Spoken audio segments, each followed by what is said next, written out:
Baik, kita akan belajar tentang latar belakang Paulus. Kita lihat dari latar belakang kelahirannya. Itu latar belakang Yahudi. Ini dari Filipi pasal 35 dikatakan bahwa Paulus disunat pada hari ke-8 dari bangsa Israel, suku Benyamin, orang Ibrani asli. Nah, orang Ibrani asli itu berarti disunat pada hari ke-8. Itu bukti dari keaslian dari keyahudiannya. Ya, kalau mengatakan orang Ibrani asli berarti menunjukkan bahwa nenek moyangnya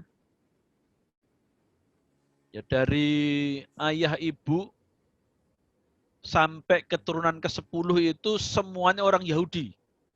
Ketika mengatakan orang Yahudi asli, ya tidak pernah selama 10 generasi itu ada perkawinan campur. Ya, ini menunjukkan bahwa Paulus ini sangat terjaga, bahkan sampai garis darahnya itu terjaga keyahudiannya. Maka dia mengatakan orang Ibrani asli. Ya, saudara perlu tahu bahwa di dalam Taurat dikatakan yang boleh masuk dalam jemaah Israel, persekutuan Israel adalah keturunan yang ke-10. Kalau ada orang yang non-Yahudi menikah dengan orang Yahudi, keturunannya yang ke-10 baru boleh masuk dalam jemaah. Ya, ini berarti keturunan ke-10. Nenek moyang ke-10 dari Paulus ini semuanya orang Ibrani semua. Lalu suku Benyamin, berarti orang Yahudi, walaupun bukan suku Yehuda, tetapi suku Benyamin. Ya, kita tahu di dalam kitab Samuel, ya raja-raja, kitab Tawarik, Israel itu terpecah karena Rehabeam. Sebenarnya karena Salomo. Sebenarnya karena Salomo yang kemudian terjerat dalam penyembahan berhala istri-istrinya. Lalu Tuhan memecah Israel menjadi 2. Tetapi yang menjadi gara-garanya adalah Rehabeam yang tidak mau mendengarkan permintaan dan tuntutan rakyat. Kemudian terpecahlah bangsa itu menjadi 2.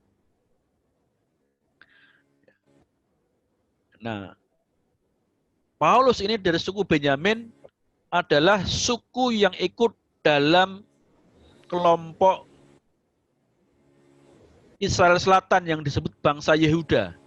Sedangkan 10 suku yang lain masuk dalam kelompok bangsa Israel Utara yang berpusat di Samaria. Yang selanjutnya bahkan dikatakan orang Samaria. Orang Yehuda dan orang Samaria.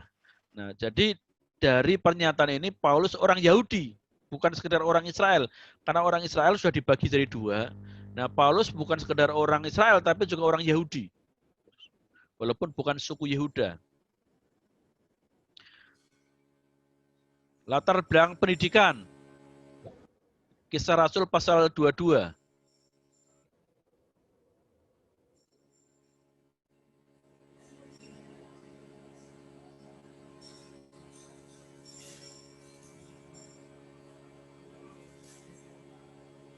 Ayat 23. Aku adalah orang Yahudi, lahir di Tarsus di tanah Kilikia. Jadi Tarsus itu salah satu kota di provinsi Kilikia. Tetapi dibesarkan di kota ini, maksudnya ini itu Yerusalem. Ya, tanda kurung ini tulisan saya bukan berarti menambah-nambahi ayat Alkitab, tapi karena ini pelajaran ya, jadi di tengah adalah Yerusalem maksudnya. Di tengah-tengah ayat saya tulis kasih tanda kurung. Dididik dengan teliti di bawah pimpinan Gamaliel dalam hukum nenek moyang kita. Gamaliel itu adalah ketua dari Sanhedrin atau Mahkamah Agama. Ya, pimpinannya Sanhedrin. Itu Gamaliel. Dididik dalam hukum nenek moyang kita. Sehingga aku menjadi seorang giat bekerja bagi Allah sama seperti kamu semua pada waktu ini. Jadi latar belakang pendidikannya ini dididik oleh Gamaliel, seorang ketua, kepala dari Sanhedrin. Maka dilatih, dididik untuk giat. Maka Paulus bisa dikatakan sangat mengerti Torah, sangat mengerti perjanjian lama. Dan orang yang sangat giat bekerja bagi Allah. Sangat giat, sangat radikal, dikatakan gitu, sangat radikal. Gamaliel kemungkinan adalah kepala Sanhedrin atau Mahkamah Agama, karena selanjutnya yang disebut Gamaliel itu, Ravi Gamaliel itu, disebut Gamaliel 1, Gamaliel 2, itu adalah kepala Sanhedrin yang memimpin, bukan memimpin, salah satu yang penggerak perang melawan Roma.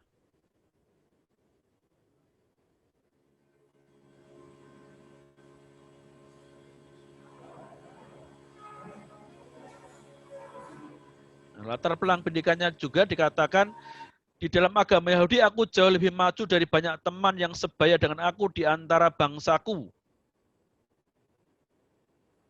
Jadi di masa mudanya, ya Paulus ini lebih maju daripada banyak teman yang sebaya dengan dia.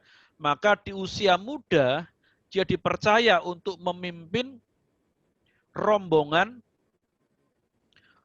orang-orang untuk mengejar orang-orang Yahudi ke Damsyik di usianya muda. Dan ketika Stefanus mau dibunuh, mereka meletakkan baju mereka di hadapan seorang muda yang namanya Saulus. Kenapa orang percaya dan menghormati Saulus yang muda? Padahal orang Yahudi itu menghormati yang tua, tidak orang yang muda.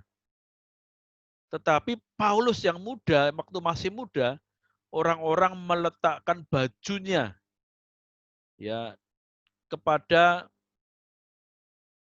di hadapan Paulus ketika membunuh Stefanus. Artinya pembunuhan itu dalam tanggung jawab Paulus. Nah, ini karena Paulus jauh lebih maju dari banyak teman sebaya di antara orang-orang Yahudi. Sudah lebih maju, artinya lebih cerdas, lebih pintar, lebih menguasai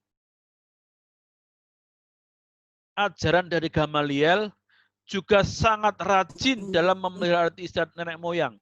Bukan secara pengetahuan saja, tetapi juga secara perbuatan sangat tekun, taat dalam ajaran-ajaran Yudaisme. Inilah kenapa Paulus ini sangat keras. Walaupun sudah bertobat, tapi latar belakang budaya, latar belakang kelahiran dan pendidikan ini masih berpengaruh dalam cara dia bersikap. Nah, karena dikatakan bahwa dia dibesarkan di Yerusalem,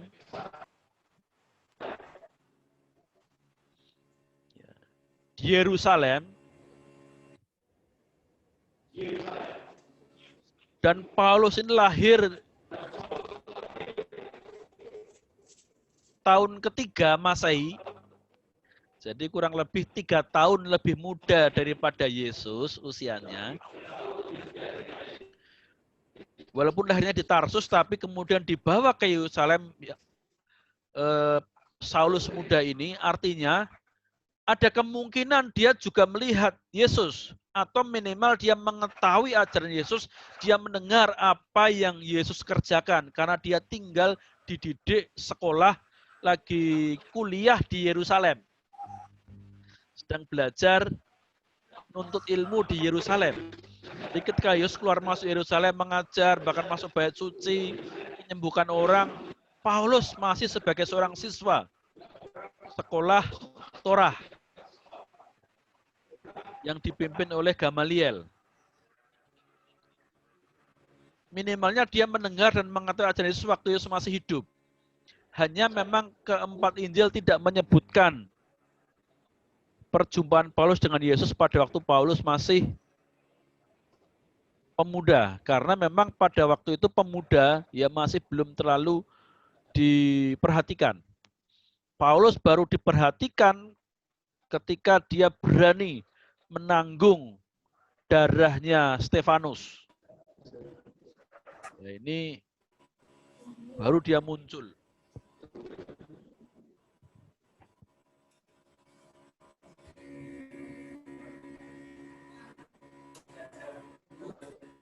Latar belakang mazhab, mazhab itu sekte atau aliran. Ya, kalau kita gereja kan ada alirannya. Ada aliran yang terbuka dengan budaya seperti gereja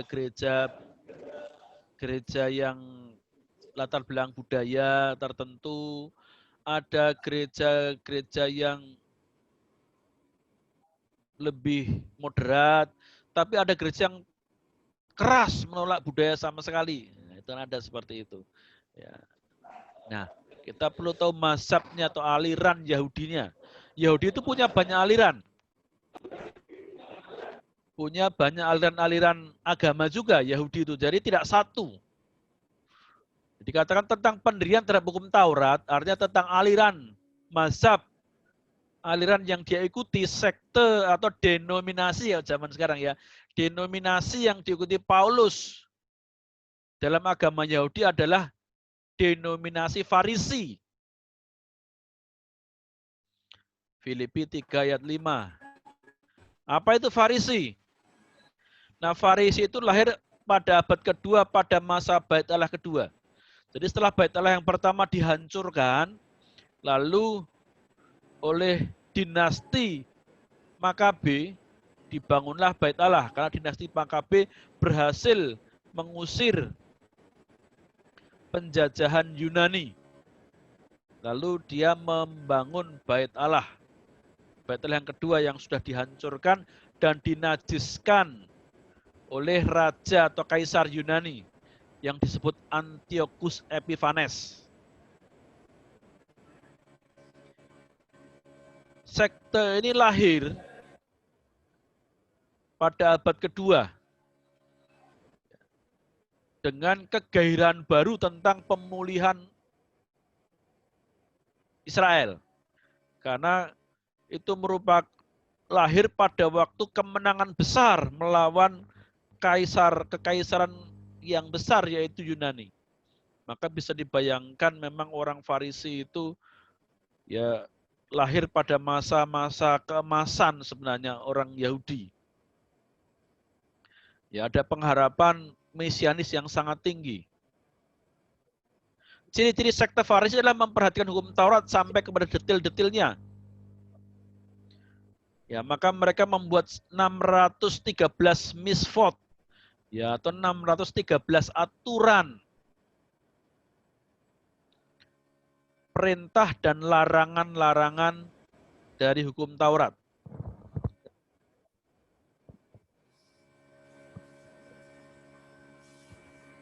Mereka sangat detail dalam aturan-aturan atau syariat.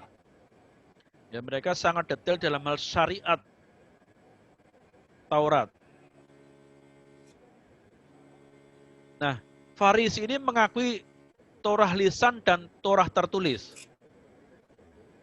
Maka kalau kita baca tadi dikatakan bahwa Paulus mengatakan dia memelihara tradisi-tradisi nenek moyang. Nah, dimaksud tradisi adalah Torah lisan.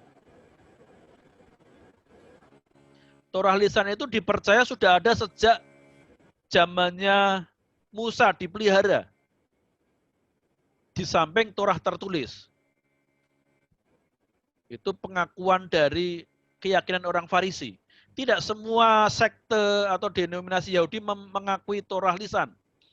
Bahkan yang mengakui Torah lisan pun juga ada perbedaan yang mana yang ditemukan sebagai Torah lisan.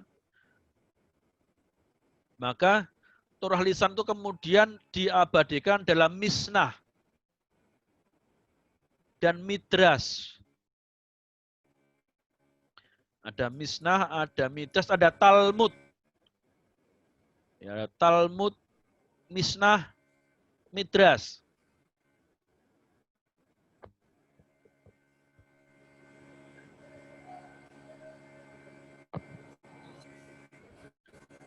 Nah, seringkali ketika kita membaca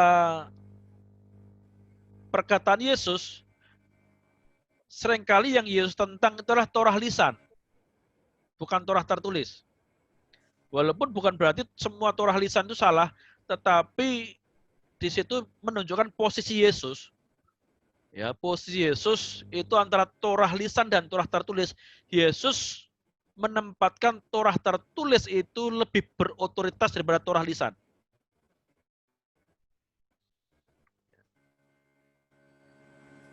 Nah, bedanya apa? Ya, ketika Yesus mengatakan, maksud begini, tahu dari mana kita bahwa Yesus sering menentang Torah lisan, walaupun tidak semua Torah lisan. Nah, di Alkitab kita, bahasa Indonesia itu ada yang sering penerjemahnya nggak pas. Jadi ketika Yesus mengatakan ada firman, ya terjemahan bahasa Indonesia disebutkan ada firman. Padahal sebenarnya bahasa aslinya adalah ada perkataan. Nah, oleh penterjemah Alkitab LAI, perkataan itu dituliskan ada firman. Padahal sebenarnya ada perkataan.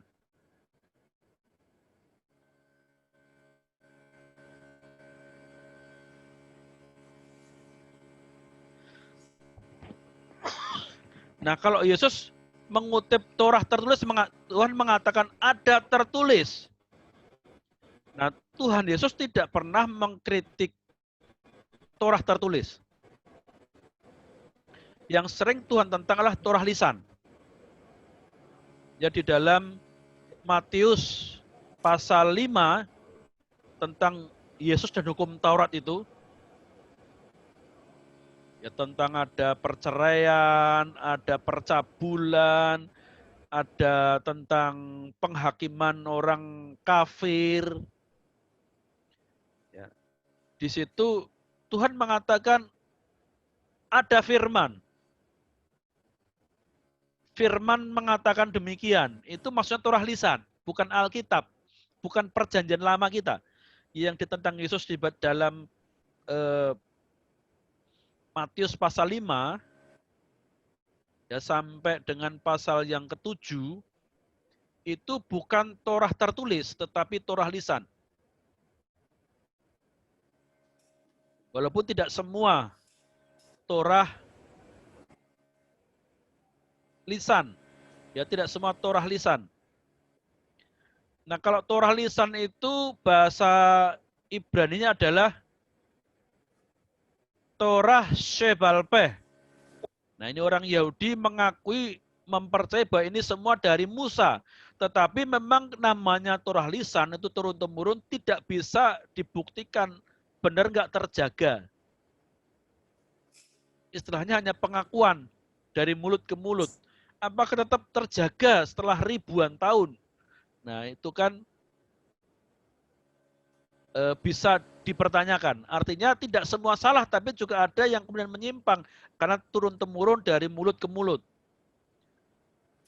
Lalu ada Torah tertulis atau Torah sebiktaf. Ya, Yesus menyebut, Yesus sering mengatakan ada tertulis. Matius pasal 4, Lukas pasal 4, ketika Yesus dicobai iblis, ya, Yesus tidak mengatakan ada firman, tetapi Yesus mengatakan ada tertulis. Itu artinya Yesus menggunakan perjanjian lama yang tertulis, Torah yang tertulis, berotoritas untuk melawan pencobaan. Nah, jadi posisi Yesus adalah Torah lisan itu otoritasnya di bawah Torah tertulis. Bukan melengkapi, bukan nambahi, tetapi posisinya hanya menjelaskan Torah tertulis.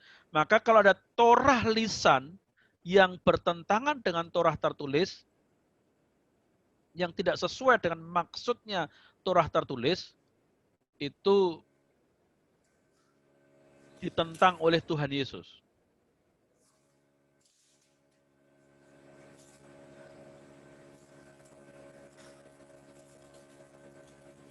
Nah, jenis-jenis pola hidup Farisi. Farisi memang satu mazhab, tetapi Farisi digolongkan dalam pola hidup mereka. Nah, ada jenis Farisi yang suka menyombongkan kebaikan mereka. Nah, ini yang Yesus tentang. Jadi Yesus itu sebenarnya tidak menentang semua Farisi, tetapi ada jenis-jenis Farisi. Banyak Farisi yang baik.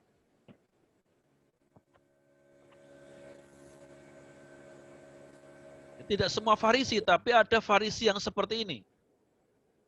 Dan yang saya tulis ini bukan dari karangan saya, tetapi Talmud sendiri. Talmud itu juga tulisan Ravi Farisi maksudnya ya. Itu menyebutkan ada Farisi yang menyombongkan kebaikan-kebaikannya. Ada Farisi yang memalingkan wajahnya untuk menghindari perempuan.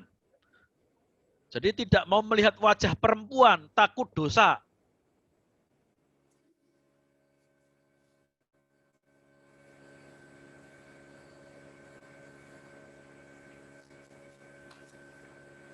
Ada Farisi yang sering mengangguk-anggukkan kepala seolah-olah bijaksana. Nanti tanya nanti ya Pak ya, ditulis dulu ya. Ditulis di chat dulu supaya ini selesai, karena waktunya juga mau habis ini. Nanti baru saya kasih waktu untuk bertanya ya. Ada Farisi yang pura-pura bijaksana, menggunakan kebijaksanaan. Nah ini Farisi yang suka berdebat teologi. Ada Farisi yang menghitung kebaikannya, yaitu Farisi yang mematuhi Allah karena takut. Menghitung kebaikan bukan menyombongkan maksudnya. Dia menghitung kebaikannya itu karena takut nanti dosanya itu lebih banyak daripada kebaikannya. Takut nanti masuk neraka. Ya, takut masuk hukuman Tuhan. Masuk dalam kutukan. Kalau dosanya lebih banyak, maka dia menghitung kebaikan-kebaikannya. Tetapi ada Farisi yang mematuhi Allah karena mengasihi Allah. Jadi ada 5 pola Farisi. Ada pola 5 Farisi yang ada. Nah, yang Yesus kritik adalah keempat ini sebenarnya. Bukan Farisi yang tahap yang kelima yang mengasihi Allah. Karena ada 5 pola hidup Farisi. Farisi 1, 2, 3, 4 lah yang Yesus tentang. Bukan semua Farisi.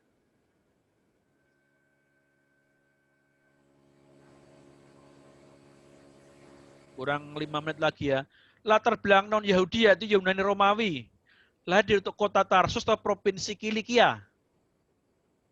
Kota Tarsus itu merupakan kota pelabuhan yang maju, tujuan urbanisasi sejak zaman kuno. Jadi sejak zaman kuno sudah menjadi pusat perdagangan. Nah itu tempat Kleopatra bertemu Marcus Antonius. Kleopatra ini sangat cantik menurut orang zaman dulu, sampai kemudian jadi rebutan antara Antonius dengan siapa, saya lupa namanya itu ya. Sama kakak beradik memperebutkan Kleopatra, kaisar Romawi. Dan Kleopatra itu menikmati cinta segitiga. Nah, Kleopatra bertemu Marcus Antonius karena ada tempat wisata yang menarik. Dari zaman Yunani, Persia, Assyria hingga Romawi selalu menjadi pusat perdagangan dan menjadi pelabuhan yang ramai. Nah, jadi kota ini sebenarnya kota tempat pertemuan berbagai budaya dan agama. Jadi berbagai budaya Yunani, Persia, Assyria hingga Romawi itu ngumpul, semua orang-orang dari berbagai budaya itu ngumpul di situ. Maka Paulus dapat berkontekstualisasi dengan berbagai bangsa karena pengalamannya ini. Kewarganegaraan Paulus lahir di kota Tarsus, ibu kota dari Kilikia. Nah, Kisah para Rasul pasal 21 ayat 39 dikatakan, aku adalah orang Yahudi dari Tarsus, warga dari kota terkenal di Kilikia. Ya, jadi mengaku sendiri bahwa warga Yahudi Tarsus. Sekarang adalah wilayah negara Turki. Ya, Tarsus ini masih ada kota Tarsus di Turki. Nah, tradisi menyebutkan bahwa Paulus ini lahir 3 Masehi dan meninggal 67 Masehi. Manfaat latar belakang hidup Paulus bagi pelayanannya. Demikian bagi orang Yahudi aku mengajar seperti orang Yahudi supaya aku memenangkan orang-orang Yahudi. Bagi orang-orang yang hidup di bawah hukum Taurat, aku menjadi seperti orang yang hidup di bawah hukum Taurat. Nah, Paulus berkontekstualisasi pada orang Yahudi, dia berlaku seperti Yahudi untuk memenangkan mereka. Tetapi bagi orang yang tidak hidup di bawah hukum Taurat, aku menjadi seperti orang yang tidak hidup di bawah hukum Taurat, supaya aku dapat memenangkan mereka yang tidak hidup di bawah hukum Taurat. Jadi tujuannya adalah pemberitaan Injil. Tradisi Yahudi dia gunakan untuk memberitakan Injil. Tapi kalau tradisi-tradisi itu menghalang-halangi pemberitaan Injil, Paulus meninggalkan tradisi dia sejak kecil itu demi memenangkan jiwa. Nah, dalam konteks hidup kita sekarang, saudara mungkin dari Nias, harus berani meninggalkan latar belakang budaya Nias demi memenangkan jiwa. Yang dari Alor, harus berani meninggalkan budaya Alor demi memenangkan jiwa. Yang dari Jawa harus berani meninggalkan budaya Jawa demi memenangkan jiwa. Kalau budaya-budaya itu menghalang-halangi pemberitaan Injil. Contoh tiru Paulus ini. Budaya apa lagi? Sulawesi. Kalau budaya itu menghalangi pemberitaan Injil, berani melepaskan itu kalau itu pemberitaan Injil. Kalau itu menghalangi pemberitaan Injil. Ya, untuk memenangkan jiwa. Kita stop dulu ya, karena habis waktu.